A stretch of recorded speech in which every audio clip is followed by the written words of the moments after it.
Welcome to CISO Conversations, EU Data Regulations. I'm your host, Kev Johnson. We're serving you insights and best practices from people like yourself, regulation contributors and writers, and leading experts on data security on how the upcoming rollout of multiple data regulations within the EU is putting everyone's minds to the test. Today, we're going to walk you through what questions to ask so you can relatively easily reshape your IT strategy to include compliance with DORA. To help us to do that, we've invited back EMEA Field CISO Richard Cassidy and Anna Delaney, journalist and producer at ISMG, into the studio. We'll keep today's episode short, sweet, and to the point. But if you want just one brain twister from today's episode, make sure to flip your ears forward when Richard explains how organisations can leverage DORA to gain a competitive edge. Enjoy. I want to double click on something you mentioned earlier, this need for cooperation and information sharing among financial institutions and regulatory authorities. So what strategies can you recommend to organizations to foster that collaboration and transparency in compliance efforts? So there's two parts of the answer to that question. One is technology and the other is process, right? And people form a part of both of that. So from a technological perspective, you've got to now have a capability whereby the systems and tools that you're using have a level of translation or transability to other tool sets. And look, we're living in an API first world. Most products have a very rich API capability. So your ability to be able to share that information in a controlled fashion, because remember, DORA isn't about just opening the book and allowing, unfettered access to all of your data. It's about still in a controlled fashion, because that has to be how we operate. It still has to be protection mechanisms.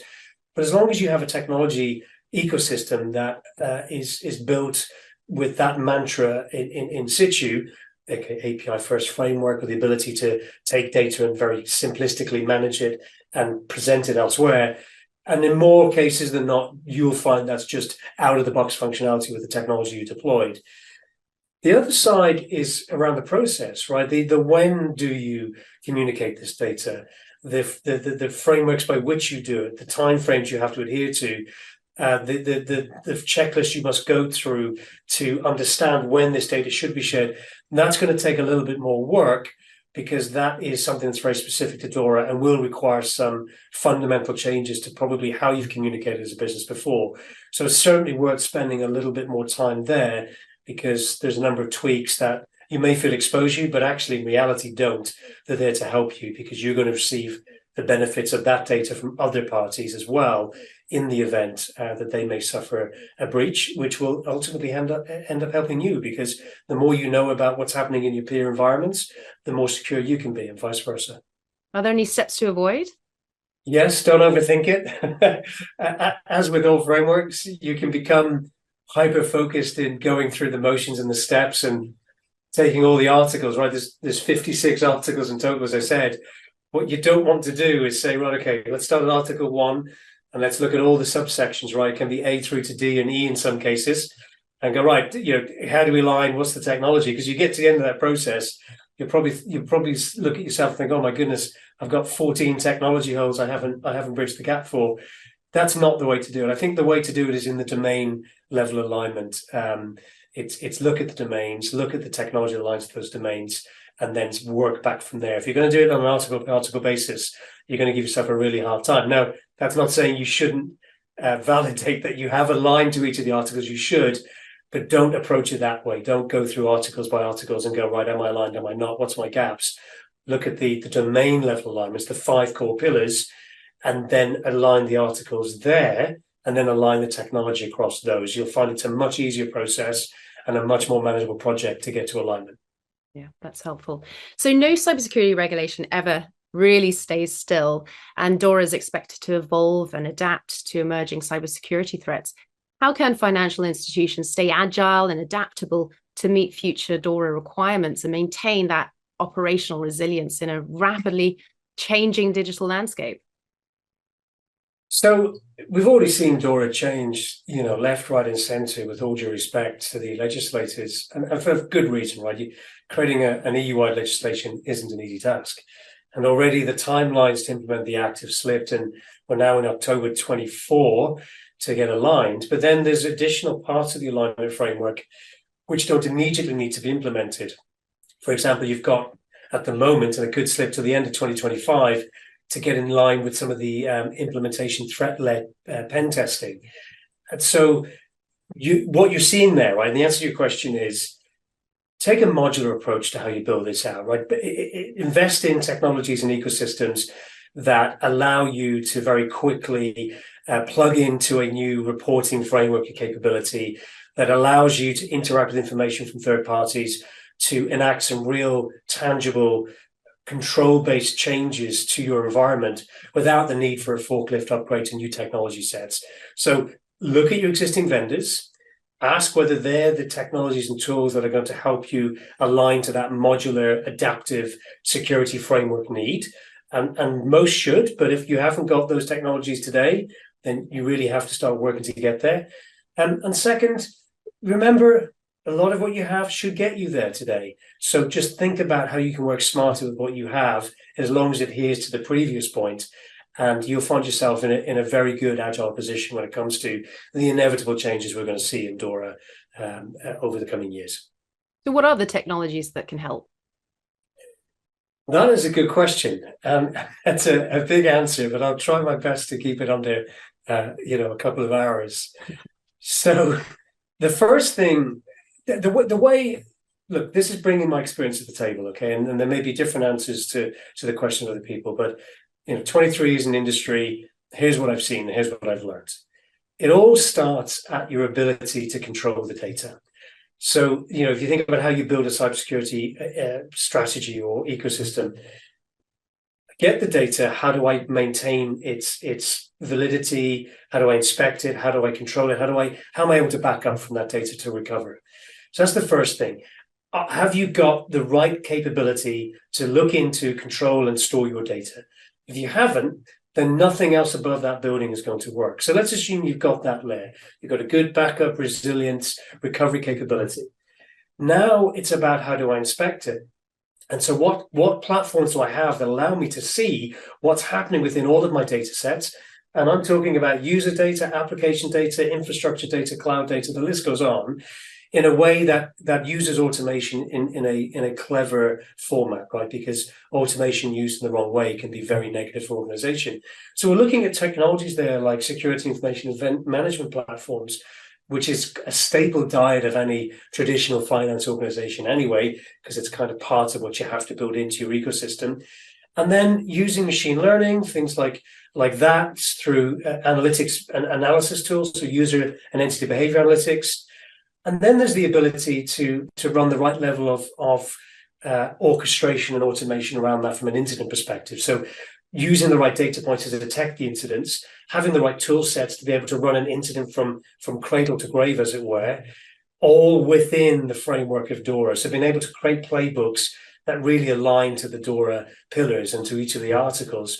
So to summarize, and there are lots in between, right? I didn't touch on EDR, I didn't touch on security edge gateways, your user authentication mechanisms, your zero trust capabilities. There's a lot in between, but those three pillars are the core ones. So it's good control and resilience capability of your data. That's the core part of DORA. That's kind of what DORA is based around.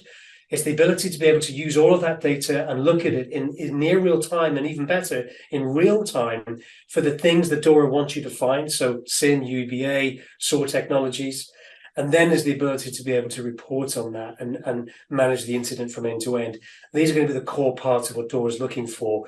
And the questions you've got to be asking of your technology, ecosystem, and framework. Because if you've got any gaps there, you've got some serious work to do over the next sort of 12 months. Well, companies are always looking to gain a competitive edge in the industry. So in your opinion, Richard, what are the long-term benefits of DORA compliance for financial institutions, both in terms of cybersecurity and operational resilience? And how can organizations leverage these benefits to gain that competitive edge in the industry? So in a nutshell, DORA, being the Digital Operation Resilience Act, is bringing focus on an area where organizations probably haven't focused as much as they should have. And I can say that, hand on heart, from the breach investigations I've been a part of, from nuclear power stations to car manufacturers. The worst days become an even more worse day, because the ability to recover from these cyber threats, from these breaches, from these system failures. And I'm not just talking about breaches here.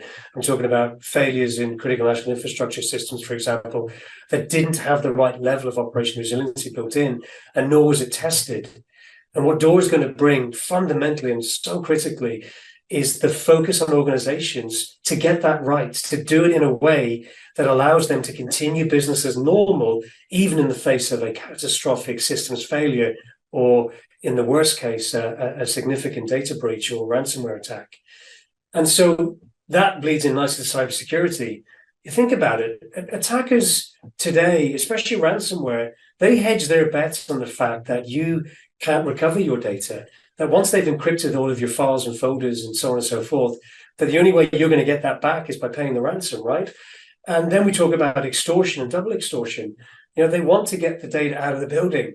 And when they've got it out of the building, they're going to want to not just extort money from your organization, knowing that you can't get your data back and will want to pay the ransom, but then they've got your data, let's make more money off the back of it, let's sell it anyway.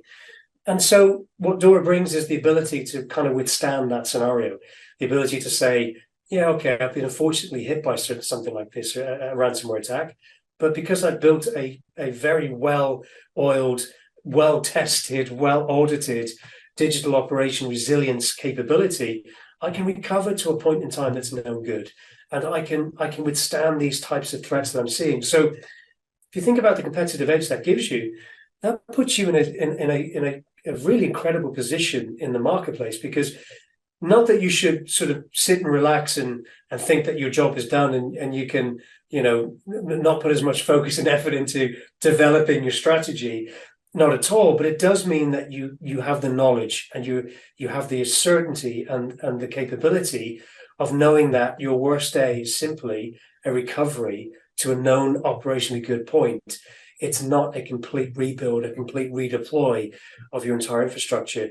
And that means if your competitors, and I'm hoping nobody suffers a breach like this, ever hit a problem like this, and they haven't put in the same controls that you're putting in, that they're not going to be able to continue doing business, or at best, they're going to be down for several weeks or months. DORA helps organizations get to a point where they don't have to suffer that. They're really in a position where they can operate immediately within minutes or hours, even from the worst case scenario. And I think that's the key thing from a resilience and cybersecurity perspective. That means DORA is something we should all focus on. Financial institution or not, this is a great framework that's going to help bring some tangible benefits to resilience and cybersecurity. Well, this has been an excellent overview of DORA. Richard, thank you so much for sharing your expertise and insight today. Pleasure. Thank you. All right, that wraps up today's episode of CISO Conversations, EU Data Regulations. Thank you so much for joining us. If you want more insights on navigating data regulations, you should definitely join us next time when we invite a panel of industry experts to discuss the impact and consequences of new data regulations and what it really is going to change for organisations. Don't miss out. Rubrik is on a mission to secure the world's data. We help organisations uphold data integrity, deliver data availability that withstands adverse conditions, continuously monitor data risks and threats, and recover their data when they're attacked. Make sure to hit the subscribe button to not miss out on future episodes. We'll see you next time.